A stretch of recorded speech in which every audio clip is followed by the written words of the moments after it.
প্রিয় পঞ্চম শ্রেণীর শিক্ষার্থীরা, পড়াশোনা করি চ্যানেলের পক্ষ থেকে তোমাদেরকে অনেক অনেক অভিনন্দন। আমরা আজকে গণিতের তোমাদের শতকরা অধ্যায়ের 103 পৃষ্ঠার যে কথার অঙ্কগুলো, বড় অঙ্কগুলো রয়েছে, এখান থেকে আমরা আজকে ক্লাস শুরু করছি, যেটা 4 নম্বর অঙ্ক।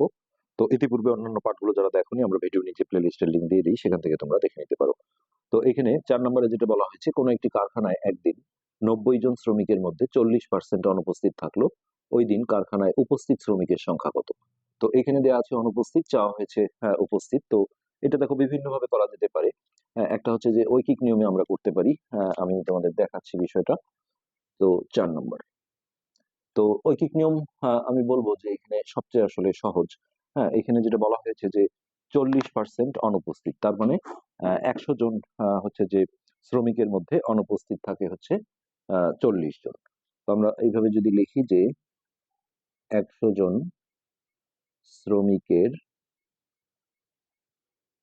মধ্যে মধ্যে অনুপস্থিত অনুপস্থিত 40 জন। তো এইখান থেকে ঐকিক নিয়মের ক্ষেত্রে আমাদের প্রথমে একে বের করতে হবে। একজন শ্রমিকের মধ্যে অনুপস্থিত, এই 40 উপরে থাকবে 40 ভাগ 100 জন। তো এই জায়গায় আমরা আগে ক্যালকুলেশন করব না, এখন 90 জন শ্রমিকের মধ্যে কতজন, এটা যদি আমরা বের করি, তাহলে এই 90 আসবে উপরে, 40 গুণন 90 ভাগ হচ্ছে 100। তো আমরা দেখো শূন্য শূন্য কেটে দিতে পারি, এটার উপরে আর নিচে এই শূন্য, এইখানে একটা করে শূন্য, আর নিচের একের কোনো দাম নেই। সো আমরা এখন এই দুটো গুণ করে দিলে 4 নং 36 জন। তো এই 36 জন হচ্ছে অনুপস্থিত, কিন্তু আমার ওইখানে যেহেতু উপস্থিত চাওয়া হয়েছে, তাহলে এটা হচ্ছে অনুপস্থিত। ওই যে টোটাল যে 90 জন শ্রমিক ছিল, সেইখান থেকে এটা বিয়োগ করে দিতে হবে। তো আমরা এটা লিখতে পারি যে উপস্থিত শ্রমিক, এই 90 বিয়োগ হচ্ছে 36। বিভিন্ন নিয়মে কিন্তু এই অঙ্কটা করা যায়। তো এটা বিয়োগ করলে হচ্ছে 4, হাতের আগে এখানে আসলো 4, 4 আছে 9 হবে 5, অর্থাৎ 54 জন। তো এটাই হচ্ছে এই অঙ্কের উত্তর। তো আমরা আরো একটা নিয়ম দেখাই, সেটা হচ্ছে শর্টকাট নিয়ম একটা আছে, সেটা হচ্ছে আমরা যদি এইভাবে লিখি যে অনুপস্থিত অনুপস্থিত শ্রমিক, এই দেখো 90 জন শ্রমিকের, এর মানে হচ্ছে গুণন, আর এইখানে 40%। তারপরে এইখানে আমরা পার্সেন্টটা তুলে নিচে যদি 100 নেই, তাহলে এই 40 এর নিচেও দেওয়া যায়, পুরোটার নিচেও দেওয়া যায়। এই যে দেখো একই জিনিস আসছে, 40 গুণন 90 আর 90 গুণন 40 একই জিনিস, আর নিচে হচ্ছে 100। তো এইভাবে আমরা শূন্য শূন্য কাটাকাটি করলে 4 নং 36 জন। তারপর আমাদের উপস্থিত বের করতে গেলে উপস্থিত শ্রমিক ওই আমাদের 90 থেকে 36 বিয়োগ করে নিতে হবে। তো এটা হচ্ছে 4, এই 54 জন, দেখো একই উত্তর আসছে। আরো নিয়মে করা যায়, সেটা হচ্ছে এই যে 40% যে অনুপস্থিত আছে, আমরা 100 থেকে বিয়োগ করে, 100 থেকে 40 বিয়োগ করে উপস্থিত 60% বের করে নিতে পারি। তারপর আমরা দেখো এই নিয়মে করতে পারবো, এই নিয়মে করতে পারবো, যাই হোক যে কোনো একটা নিয়ম ফলো করলেই হবে। তো এরপর আমরা 5 নম্বর অঙ্ক অর্থাৎ 104 পৃষ্ঠায় চলে আসছি। তো 104 পৃষ্ঠার যে 5 নম্বর অঙ্ক এখানে আছে, মনোবী চাকমা বাগান থেকে 10 ডজন কলা সহ একটা কলার কাঁদি পারলো, এই যেটাকে কাঁদি বলা হয়, পেরে দেখলো কাঁদিতে 25% কলা পচা বা নষ্ট, তাহলে ভালো কলার সংখ্যা কত? তো এখন এইটা যদি আমরা করতে যাই, তাহলে এখানে যেটা বলা হয়েছে, মনোবী চাকমা বাগান থেকে 10 ডজন কলা সহ একটা কলার কাঁদি পারলো। তো আমরা দেখো 10 ডজন, এটাকে আমরা যদি টিয়ে নিয়ে আসি, তাহলে আমাদের সুবিধা হবে। 1 ডজন সমান হচ্ছে 12টি। তাহলে 10 ডজন মানে কত হবে, এটা 10 দিয়ে গুণ করতে হবে, অর্থাৎ 12 গুণন 10টি, তাহলে হচ্ছে 120টি। তো এই টোটাল কলার সংখ্যা হচ্ছে আমাদের 120টি। তো এখন বলা হয়েছে যে কাঁদিতে 25% কলা নষ্ট। এটাও দেখো আমরা আগের অঙ্কের মতো ঐকিক নিয়মে করতে পারি যে 100টি কলার মধ্যে হচ্ছে নষ্ট বা পচা হচ্ছে 25টা, একটায় কত, 120টায় কত। অথবা আমরা এই যে সেকেন্ড নিয়মটা যেটা দেখলাম, এর বা গুণ করে, সেই নিয়মে শর্টকাটে করতে পারি। তবে ঐকিক নিয়মে আমরা করি যে 100টি কলার মধ্যে নষ্ট কত ছিল? 25টি। 25টি।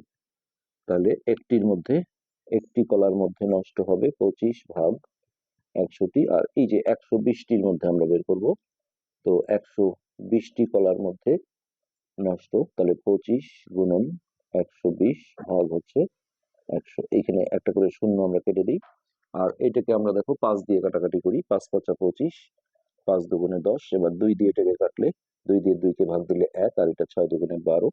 নিচের একের কোনো দাম থাকে না, এই সংখ্যা দুটো গুণ করলে 5 6 30টি। তো এটা হচ্ছে আমাদের কি? নষ্ট কলার সংখ্যা। তো এখন ভালো কলার সংখ্যা আমাদের এই যে মোট কলা থেকে বিয়োগ করতে হবে। তাহলে ভালো ভালো কলার সংখ্যা, তাহলে এই হচ্ছে 120 বিয়োগ 30, এতটি। তো এটা বিয়োগ করে হবে 0, 3 আছে 12 হবে 9, 90টি। তো এটি কিন্তু আমাদের এই অঙ্কের অ্যান্সার।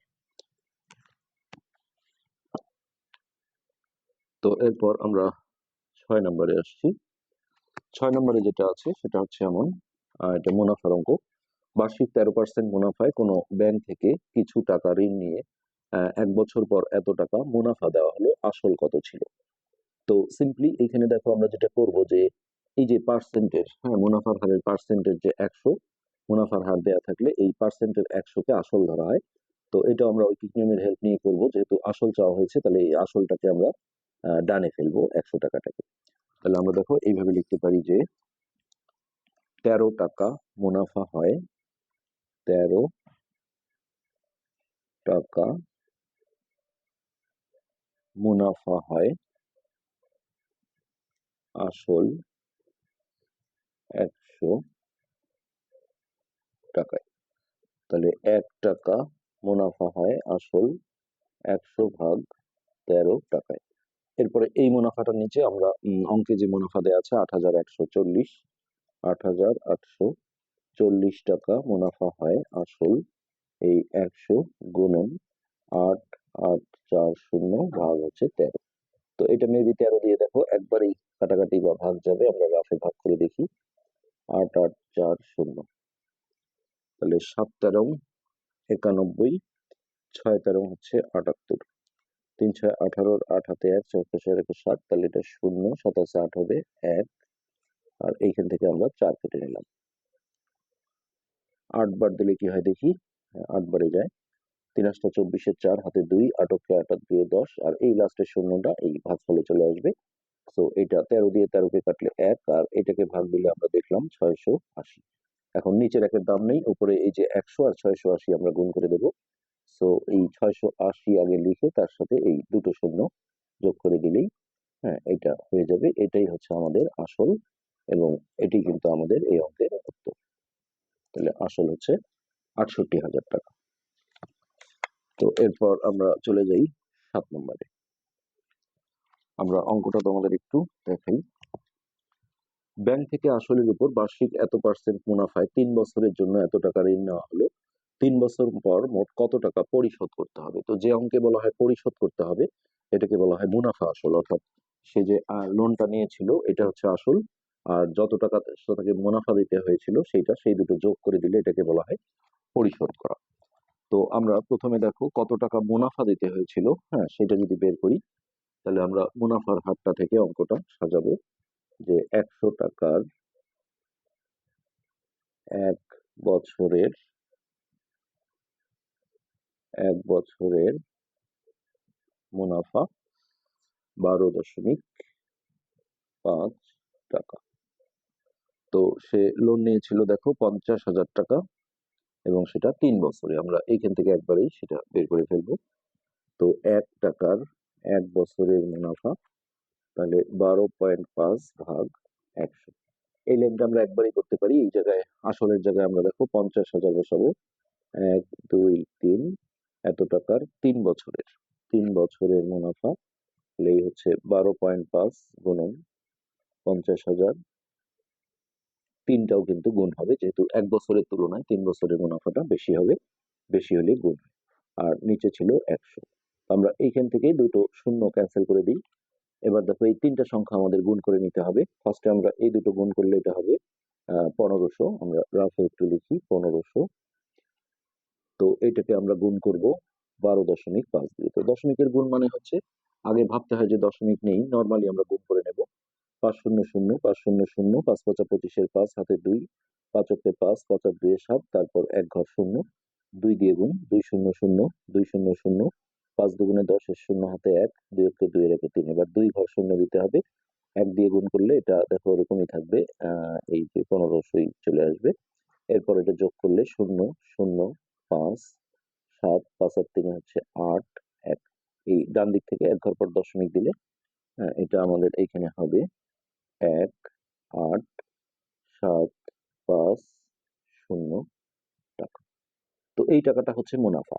এখন পরিশোধ করতে গেলে সে কিন্তু 50,000 টাকাও তাকে দিতে হবে, তার সাথে এটাও দিতে হবে। তো এটাকে মুনাফা আসল বলে, অথবা আমরা সরাসরি বলতে পারি যে তাকে পরিশোধ করতে হবে, পরিশোধ, এটা যোগ করতে হবে, পরিশোধ করতে হবে এই 50,000 যেটা ছিল যোগ হচ্ছে এই 18,750 টাকা। তো এটা আমরা যোগ করে দিই, 0 5 এখানে 7 8 5 আর একে 6, 68,750 টাকা। এটাই হচ্ছে আমাদের 7 নম্বর যে অঙ্কটা ছিল সেটার অ্যান্সার। তো এরপর আমরা 8 নম্বর, এখানে লাভ ক্ষতির অঙ্কগুলো। একটি দোকানে এত টাকার পণ্য এত পার্সেন্ট কমে বিক্রয় করা হলো। তো এত টাকার পণ্য বলতে আসলে এটা ক্রয় মূল্য না বিক্রয় মূল্য যদি বুঝতে সমস্যা হয়, তোমরা এই জায়গাটা দেখতে পারো, যেহেতু বিক্রয় মূল্য চেয়েছে তাহলে নিশ্চিত এটা কিন্তু ক্রয় মূল্য। আর এই পার্সেন্ট দিয়ে লাভ বা ক্ষতি থাকলে আমরা আগে উদাহরণের অঙ্কগুলোতে করেছি যে একটা লাইন লিখতে হয়। এখানে পার্সেন্টের 100 মানে সবসময় ক্রয় মূল্য ধরতে হয়, কিন্তু মুনাফার ক্ষেত্রে কিন্তু পার্সেন্টের 100 মানে আসল ধরতে হয়। তো কমে মানে আসলে ক্ষতিতে, আর লাভ হলে তো লাভ। তো এখানে যে লাইনটা লিখতে হয় সেটা তোমাদের আসলে একটু মুখস্থ রাখতে হবে। হ্যাঁ, সেই লাইনের যে ভাষাটা সেটা হচ্ছে এরকম যে 100 টাকা ক্রয় মূল্য হলে 100 টাকা ক্রয় মূল্য হলে 20% কমে। এখানে যদি ক্ষতিতে বলতো আমরা তাই লিখতাম কমে বিক্রয় মূল্য।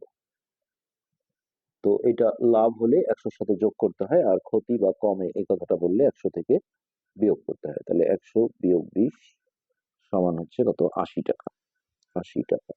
এখন এইখানে দেখো একটা ক্রয় মূল্য আছে, একটা বিক্রয় মূল্য আছে। যেটা চাবে সেটাকে আমরা ডানে ফেলবো, অর্থাৎ পরে লিখবো, আর একটা বামে রাখবো। তো অঙ্কে যেহেতু বিক্রয় মূল্য চেয়েছে তাহলে এটাকে আমরা, এটা যেহেতু বিক্রয় মূল্য, হ্যাঁ এটাকে ডানে ফেলবো, তাহলে এটাকে বামে রাখবো। তাহলে ভাষাটা হবে দেখো 100 টাকা ক্রয় মূল্য হলে বিক্রয় মূল্য 80 টাকা। বিক্রয় মূল্য 80 টাকা। তো প্রথমে একে বের করবো। 1 টাকা ক্রয় মূল্য হলে বিক্রয় মূল্য 80 ভাগ 100 টাকা। এরপরে দেখো এই ক্রয় মূল্যের নিচে অঙ্কে যে ক্রয় মূল্যটা দেওয়া আছে 3200 টাকা, এইটা আমরা এইখানে বসিয়ে দিলাম। তাহলে এখন আমরা দেখো বিক্রয় মূল্যটা পেয়ে যাব। তাহলে 80 গুণন 3200 ভাগ হচ্ছে 100। এখানে আমরা দেখো এই দুটো শূন্যের সাথে এটা কেটে দিই, তাহলে নিচের একের কোনো দাম নেই। এবার এই 80 আর 32 গুণ করে দিলেই আমাদের রেজাল্ট হয়ে যাবে। তো শূন্যটা বসিয়ে দিয়ে জাস্ট 8 দিয়ে গুণ করলেই হয়। 8 দুগুণে 16, 6 হাতে 1, 3 8 24 আর একে 25। তো এটাই কিন্তু বিক্রয় মূল্য, এবং এটাই হচ্ছে আমাদের এই অঙ্কের উত্তর, এত টাকা। তো খুব মাথায় রাখতে হবে যে পার্সেন্ট দিয়ে লাভ বা ক্ষতি বা কমে এরকম কথা বললে তোমাদের এই একটা লাইন লিখতে হবে। তো ঠিক একই রকম ভাবে দেখো 9 নম্বর অঙ্কটা, এখানে লাভ হয়েছিল এই যে একজন বিক্রেতা কৃষকের কাছ থেকে সবজি কিনে এত পার্সেন্ট লাভে এত টাকায় বিক্রয় করলেন। এখানে ক্রয় মূল্য চাওয়া হয়েছে। তো যেহেতু বিক্রয় দেওয়া আছে তাহলে ক্রয় চাওয়া হয়েছে। তো এই যে পার্সেন্ট দিয়ে লাভ থাকলে আমাদের যে লাইনটা লিখতে হবে, আমরা সেই লাইনটা এখানে আগে লিখে নেব যে 100 টাকা ক্রয় মূল্য হলে, এই লাইনটা তোমাকে লিখতেই হবে, ক্রয় মূল্য হলে 40% লাভে বিক্রয় মূল্য। তো লাভ হলে এটা 100-র সাথে যোগ করতে হবে। তাহলে 100 যোগ 40 সমান হচ্ছে 140 টাকা। ওকে, তো এইখানে দেখো ক্রয় মূল্য চেয়েছে, তাহলে এই যে ক্রয় মূল্য যেটা 100, এটাকে আমাদের ডান পাশে বা পরে লিখতে হবে, এটাকে আমরা আগে লিখবো, অর্থাৎ 140 টাকা বিক্রয় মূল্য হলে ক্রয় মূল্য 100 টাকা। ক্রয় মূল্য 100 টাকা। তো এখান থেকে আমরা প্রথমে একে বের করবো, 1 টাকা বিক্রয় মূল্য হলে ক্রয় মূল্য 100 ভাগ 140 টাকা। এই বিক্রয় মূল্যের নিচে দেখো অঙ্কে আরেকটা বিক্রয় মূল্য দেওয়া আছে 6300। তো এইটা আমরা বসিয়ে দেব, এত টাকা বিক্রয় মূল্য হলে ক্রয় মূল্য, তাহলে 100 গুণন 6300 ভাগ হচ্ছে 140। এই একটা শূন্য, এটা বা এটার সাথে আমরা কেটে দিই। তারপর দেখো 2 দিয়ে কাটাকাটি করি, হ্যাঁ 2 দিয়ে 5 বার যায়, আর 2 দিয়ে 7 দুগুণে 14। এবার 7 দিয়ে কাটাকাটি করলে এটা 1, আর এটা হচ্ছে 7 নং 63, আর দুইটা শূন্য, নিচের একের দাম নেই, সো এটা আমরা গুণ করে দিলে 500 500 আর 5 নং 45, এই 4500 টাকা। হ্যাঁ, এটি হচ্ছে আমাদের এই অঙ্কের ক্রয় মূল্য, এবং এটি কিন্তু আমাদের অ্যান্সার। খুবই সহজ, একটু বুঝে শুনে করলে আসলে অঙ্কগুলো খুব একটা সমস্যা আছে বলে আমার মনে হয় না। তো এই একই টাইপের অঙ্ক যেহেতু আরেকটা আছে 10 নম্বর, আমরা এই পার্টে 10 পর্যন্ত শেষ করে দেব। তো 10 নম্বরে যেটা আছে সেটা হচ্ছে এমন যে 150 টাকা একটি জিনিস ক্রয় করে, তাহলে এটা হচ্ছে ক্রয় মূল্য, কত দামে বিক্রয় করলে, অর্থাৎ বিক্রয় মূল্য চেয়েছে, আর এই পার্সেন্ট দিয়ে দেখো একটা লাভ দেওয়া আছে। তো একই রকম থিম, আমাদের প্রথমে ওই লাইনটা আগে লিখতে হবে যে 100 টাকা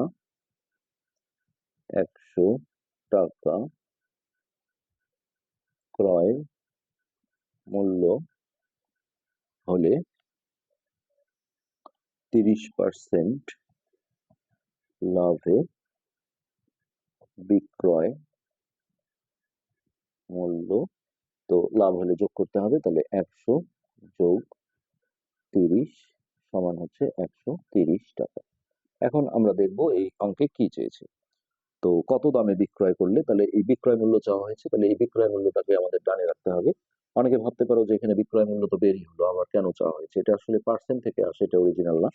তো এখন এই ক্রয় মূল্যটাকে আমাদের বামে রাখতে হবে, অর্থাৎ 100 টাকা ক্রয় মূল্য হলে বিক্রয় মূল্য 130 টাকা। বিক্রয় মূল্য 130 টাকা। এইখান থেকে আমরা প্রথমে 1 টাকা ক্রয় মূল্য হলে বিক্রয় মূল্য 130 ভাগ 100 টাকা। তারপর এই ক্রয় মূল্যের নিচে দেখো অঙ্কে আরেকটা ক্রয় মূল্য দেওয়া আছে 150 টাকা। তো এই 150 টাকা ক্রয় মূল্য হলে বিক্রয় মূল্য 130 গুণন 150 ভাগ হচ্ছে 100। তো এই একটা শূন্য, একটা এখানকার একটা একটা কেটে দিলে নিচের একের দাম নেই, সো এই 13 আর 15 গুণ করে দিলে অ্যান্সার। তাহলে 3 15 45 এর 5 হাতে 4, 15 কে 15, 16 17 18 19, এই হচ্ছে 195 টাকা। আমরা আরেকবার দেখি, 5 13 65, 5 হাতে 6, 13 কে 13, 14 15 16 17 18 19, তো এটাই হচ্ছে আমাদের বিক্রয় মূল্য, এবং এটাই কিন্তু আমাদের 10 নম্বর যে অঙ্কটা ছিল সেটার অ্যান্সার। আশা করি বুঝতে পেরেছো। আজকে আমরা এখানে শেষ করছি, পরবর্তী পার্ট দেখার আমন্ত্রণ রইল। ধন্যবাদ।